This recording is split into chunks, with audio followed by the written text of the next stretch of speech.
दिन दोस्तों, मैं आपका MS चौहान और आप देख रहे हैं अपने चैनल फैब्रिक।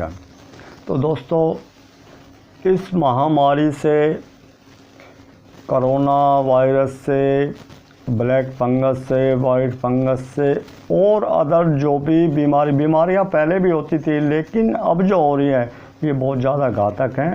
तो इससे हमें ज़्यादा से ज़्यादा अपने और अपने परिवार, अपने समाज की, अपने देश की, गांव, शहर, देश जो भी है, सबकी सुरक्षा करनी है। वो जिम्मेवारी हमारी ही है। बाकी दोस्तों, गवर्नमेंट के ऊपर जो क्वेश्चन आते हैं रिपीट एक के बाद एक, क्योंकि या तो वो उस वीडियो को देखा या नहीं देखा, या हमारे नए सब्सक्राइबर हैं वो नहीं देखना चाहते, या उनको हो सकता ना मिली हो, या उनके पास टाइम की अभाव हो। तो एक क्वेश्चन है कि वाइट कपड़ों को किस किस विधि से और ज़्यादा वाइट किया जाता है, या उसके ऊपर जो कलर वगैरह, स्ट्रेन वगैरह लगे हैं उसको कैसे निकाला जाए। सबसे पहले तो हम कपड़े की जो कैटेगरी होती है, कपड़ा हमारा मोटा है, पतला है, किस टाइप का है, किस कैटेगरी का है, वो कौन सा केमिकल कितनी देर उसको सहन कर सकता है, उसमें क्षमता कितनी है, हीट में यानी गर्म पानी में उसे वो हीट में कितनी, वो सारा कुछ ये देखना पड़ेगा। तो ये जब हम किसी काम को प्रॉपर बार बार करते हैं, कहते हैं करत करता अभ्यास के जड़मति होत सुजान, और रसरी आवत जाते सिल पर पड़ते निशान। जैसे जैसे हम किसी काम को करते हैं, एक नाजुक सी जो रस्सी होती है वो पत्थर को काट देती है, क्योंकि बार बार जब कुएं में बाल्टी डाली जाती है, तो उसी तरह जैसे काम को हम कंटिन्यू करते हैं तो वो हमारे अभ्यास में आ जाती है।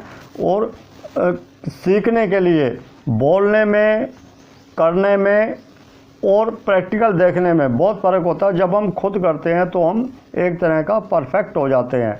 तो उसी तरह वाइट गारमेंट को और ज़्यादा वाइट करने के लिए पीला पड़ जाता है, या जो हमारा पुराना गारमेंट है उसके लिए हाइपो ब्लीच करते हैं। हाइपो या ब्लीच दोनों एक ही चीज़ है।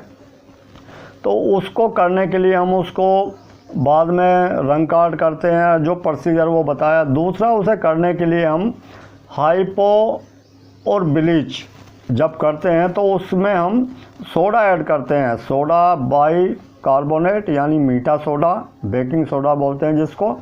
ये दो तरह के होते हैं, बेकिंग सोडा होता है, एक बेकिंग पाउडर होता है। तो बेकिंग सोडा यूज़ करते हैं तो वो इसकी जो मात्रा होती है उसका होता है 1/4, यानी हमने 100 ग्राम अगर मान लो हाइपो या ब्लीच लिया तो उसमें 25 ग्राम हम उसमें बेकिंग सोडा लेंगे, या सोडा ऐश लेंगे, यानी खारा सोडा बोलते हैं जिसको, कपड़े धोने का। तो उसको बोलते हैं सेमी ब्लीच। तो इससे इसकी पावर बढ़ जाती है।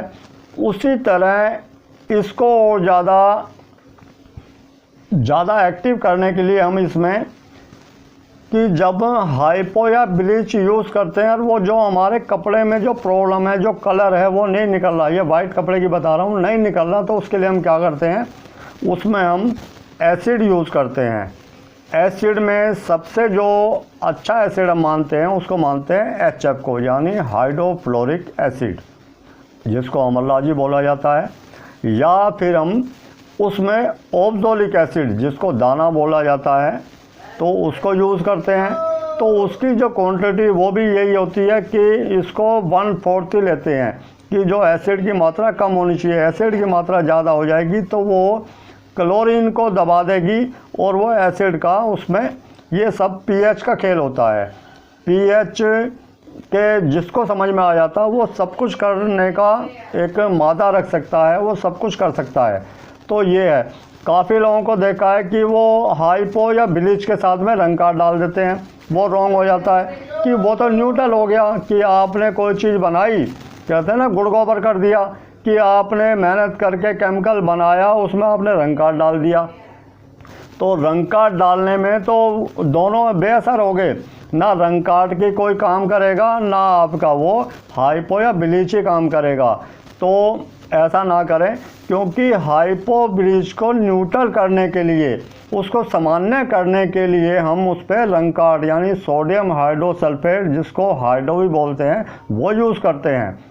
ऐसा नहीं है कि आप उसके अंदर मिला दें। मिलाने के लिए अगर आपको एसिड के अंदर मिलाएंगे, एसिड में आप hydrofluoric acid, oxalic acid, sulphuric acid, hydrochloric acid, formic acid, किसी में भी आप जब रंग कार्ड को मिलाते हैं तो उसकी पावर बढ़ जाती है। लेकिन इसको नाजुक कपड़ों पे हम यूज नहीं कर सकते। इसको यूज कहाँ करते हैं? जो रफ एंड टफ बहुत मोटे कपड़े होते हैं, जो एक तरह के पहनने के कपड़े नहीं, उस टाइप के, जैसे जीन्स में कर सकते हो आप।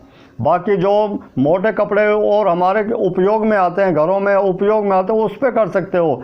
लेकिन उसको भी आपको न्यूट्रल करना पड़ेगा। न्यूट्रल करने के लिए आपको उसमें जो है डिटर्जेंट और साथ में सोडा, जब तक आप सोडा यूज़ नहीं करेंगे, जब तक वो न्यूट्रल नहीं होगा, उसमें क्या है कि वो जो कपड़ा है आपका जब हीट पे जाएगा या हीट पे नहीं भी जाएगा, आप उसको सुखा के रख भी देंगे तो वो एक तरह का वो कपड़े के अंदर फंसा रह जाएगा और कपड़ा आपका डैमेज होकर वहाँ से गल जाएगा, पाउडर बन जाएगा एक तरह का। बाकी इसमें आता फिर हमारा पोटाशियम परमैंगनेट, जिसको लाल दवाई बोलते हैं, पिंकी भी बोलते हैं। तो इसमें क्योंकि वीडियो काफ़ी बनाई हुई हैं, तो उसको आप, ये भी ब्लीच है, तो आप इसको वाइट कपड़ा अगर आपका पीला हो गया या कलर वर्जन हो गया कि बाजू अलग है, कॉलर अलग है, इस टाइप के जो है, तो उसको न्यूट्रल करने के लिए आप उसमें डिप करेंगे वाइटनेस बढ़ाने के लिए, तो कपड़ा आपका पिंक कलर का हो जाएगा। और उसके बाद उसको सादा पानी में निकाल के उसमें सोडियम हाइड्रोसल्फेट यानी रंग काट के पानी में उसको डिप करेंगे, तो आपका जो पीलापन है उसको काटा पोटेशियम परमैंगनेट ने। और पोटेशियम परमैंगनेट को न्यूट्रल करने के लिए हम उसको हाइड्रो किया यानी रंग काट किया, तो एक ये वाइटनेस इसमें उभर के आएगी। बाकी इसको और ज़्यादा वाइट करना तो इसके लिए आप उसमें टीनोपाल यानी रानीपाल 2 भी यूज़ कर सकते हैं, रानीपाल एस यूज़ कर सकते हैं। रानीपाल एस होता है उसको नील लगाने के लिए एक तरह का, तो ये इसका प्रोसीजर होता है। आप उसको डिटर्जेंट में भी डाले कर सकते हैं। डिटर्जेंट आपके पास नहीं है तो आप कहते हैं नोनानिक ही यूज़ करें ज़्यादातर, जो मैं आपको सलाह देता हूँ।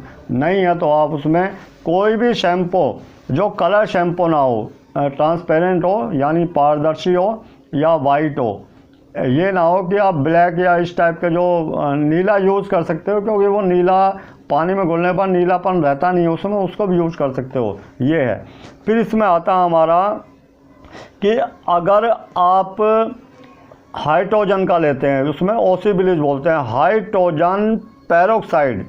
हाइड्रोजन पेरोक्साइड की जब बात आती है तो वो 50% का होना चाहिए, जो हमारे इसमें क्लीनिंग में काम आता है। बाकी जो मेडिसिन में काम आता है, जो हमारी त्वचा के लिए, वो होता है 5-6% का, जो मेडिकल स्टोर पे मिलता है। तो वो नहीं, आपका 50% का यूज़ करना। उसके साथ में आपको सोडा यूज़ करना है। सोडा, इसमें बेकिंग सोडा यूज़ कर सकते हैं या इसमें सोडा एस यूज़ कर सकते हैं। उसकी मात्रा भी इसमें 10% यानी 10% बहुत कम डालना है कि 100 ग्राम के अंदर 10 ग्राम डालना है इसमें। तो अगर कपड़े में और ज़्यादा, कहते हैं ना कि कपड़े में और ज़्यादा उसको वाइट करना हो तो आप गर्म पानी यूज़ करें। कि कहते हैं कि सोने पे सुहागा, गर्म पानी में करेंगे तो उसकी जो वाइटनेस है, लास्ट वाइटनेस निकल के आएगी। उसके बाद आप उस पर ऑप्टिकल वाइटनर यूज़ करेंगे तो कहते हैं ना, उसमें आता है फिर कपड़े पे 4 चांद लगना और ज़्यादा सफ़ेदी आना उस पर। बाकी कपड़ा सुखाना, कि वाइट कपड़ों को सुखाने के लिए धूप सबसे अच्छा एक साधन है। बाकी आप जहाँ पे इंडस्ट्री होती है, इंडस्ट्री में तो बल्क क्वांटिटी में ये चलता है, तो वहाँ कौन सुखाएगा और जगह है या नहीं है। बाकी पोल्यूशन इतना ज़्यादा होता है तो उसको हम टम्बलर करते हैं, तो टम्बलर की जो हीट है, हीट उसकी एक बिल्कुल मानक के हिसाब से इसको रखा जाता है कि हमें 60% पे सुखाना है, 50 पे सुखाना है, ये कितना सुखाना है, ये सारा इसके ऊपर इंक्लूड होता है। बाकी प्रोसीजर ये भी होता है कि कौन सा कपड़ा हमारा श्रिंक हो रहा है। कपड़ा श्रिंक हो रहा है तो उसको हम टम्बलर नहीं करते, उसको लैंड ड्राई करते हैं। Land dry, tip dry, hang dry या टम्बलर ड्राई, ये इसके सुखाने के जो विधि होती हैं। तो विधि कपड़े के हिसाब से, जो हमारे वुलन के कपड़े या जो हमारे लाइलॉन टाइप के जो कपड़े होते हैं उसको हम टम्बलर में नहीं सुखाते। टम्बलर में अगर आप सुखाएंगे तो वो कपड़ा हमारा श्रिंक हो जाएगा, कपड़े का मेज़रमेंट है, उसका जो नाप तोल है वो डिस्टर्ब हो जाएगा। तो उसको हमें लैंड ड्राई करना। स्वेटर वगैरह को लटका के नहीं सुखा सकते, लटकाने से क्या उसकी लेंथ बढ़ सकती है, उसको टिप ड्राई किया जाता है, नहीं उसको फ्लैट करके सुखाया जाता है। तो ये छोटी छोटी जो बारीकियाँ हैं हमें इनको ध्यान में रखना है। बाकी कपड़े का विषय बहुत बड़ा है। बाकी कपड़े के ऊपर आपको स्टार्च लगाना है या उस पर जो शॉर्पनर लगाना है वो डिपेंड करता है आपके ऊपर। तो दोस्तों कपड़े का विषय यूं ही निरंतर चलता रहेगा। कोई भी क्वेश्चन आपके दिल में आता है आप मुझसे शेयर कर सकते हैं। थोड़ा बहुत जो मैं जानता हूं आपको उसके विषय में प्रकाश डालने की कोशिश करूंगा। बाकी कोरोना वायरस से आप सजग रहें, सावधान रहें और जो भी नियम बताए गए हैं गवर्नमेंट की तरफ से उनका पालन करें। आप सुरक्षित हैं तो हमारा देश सुरक्षित है। मिलते हैं दोस्तों फिर ब्रेक के बाद। जय हिंद, जय भारत।